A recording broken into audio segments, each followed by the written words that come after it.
వెంకటేశ్వర స్వామి దేవాలయంలో పనిచేసే వ్యక్తులు ఓన్లీ హిందూస్ గానే ఉండాలి. ఎవరైనా క్రిస్టియన్స్ కానీ ఇతర మతస్థులు ఉంటే వాళ్ళందరికీ ఎవరిని మనోభావాలు దెబ్బతినకుండా గౌరవప్రదంగా వాళ్ళు రీహాబిలిటేట్ చేస్తాం.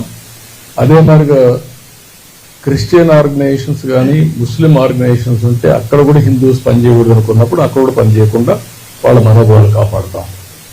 और अफसोस की बात यह है कि चंद्राबाबू नायडू की सरकार तिरुमला तिरुपति देवस्थानम में एम्प्लॉइज जो नॉन हिंदू है उनको निकाल रही है. तिरुमला तिरुपति देवस्थानम का एक्ट ये कहता है कि जो टीटीडी का मेंबर होगा वो हिंदू धर्म का होना चाहिए. बोर्ड में आप एम्प्लॉइज को निकाल रहे हिंदू नहीं है बोल के, और यहां पर आप मोदी के अनकॉन्स्टिट्यूशनल ब्लैक लॉ की सपोर्ट करके कह रहे हैं कि मुस्लिम धर्म के बोर्ड में आप नॉन मुस्लिम को रखेंगे. देखिए कितनी हिपोक्रेसी है चंद्रबाबू नायडू की. एम्प्लॉइज का जिक्र नहीं है, टीटीडी के मेंबर्स, उनका कमिश्नर, और बार बार बोलते हैं कि नहीं वक्फ की प्रॉपर्टी पे कब्जा हो रहा. तो 2014 में मुख्तार अब्बास नकवी ने जब उस वक्त के मिनिस्ट्री ऑफ माइनॉरिटी अफेयर्स थे, उन्होंने एंक्रोचमेंट निकालने का बिल पेश किया था, illegal occupants on Waqf property. क्यों इस सरकार ने उस बिल को वापस ले लिया? क्यों लिया आपने वापस? आप उसको रखते, उसमें ऐड करते, अपनी ईमानदारी को दिखाते. अच्छा, आपको जानकर एक और तकलीफ होगी कि कलेक्टर अगर किसी मुतवल्ली को कोई ऑर्डर देगा कि आप ये काम करिए और मुतवल्ली नहीं सुनता तो कलेक्टर उसको 6 महीने की सजा दे सकता. अगर कलेक्टर किसी मुतवल्ली को बोलेगा कि तुम नमाज में अज़ान नहीं देना, मेरा ऑर्डर है,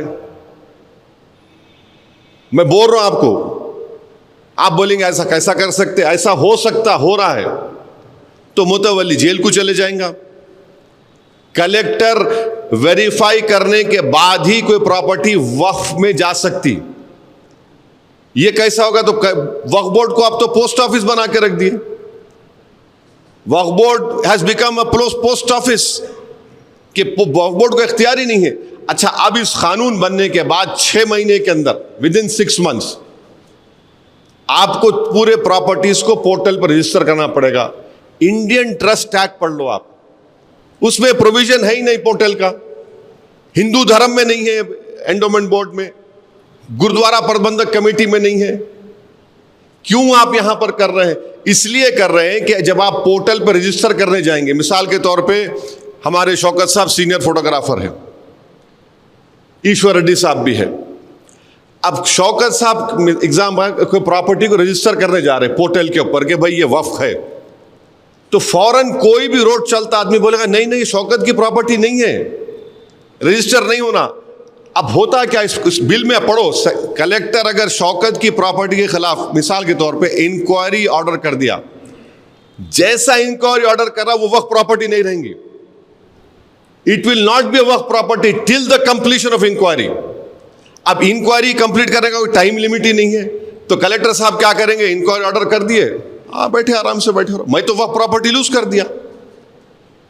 क्या इस तरह का प्रोविजन हिंदू धर्म के एंडोमेंट बोर्ड में नहीं है? क्या इस तरह का प्रोविजन गुरुद्वारा प्रबंधक कमेटी में नहीं है? जैन धर्म में है? नहीं है. यहां पर क्यों लाए फिर आप?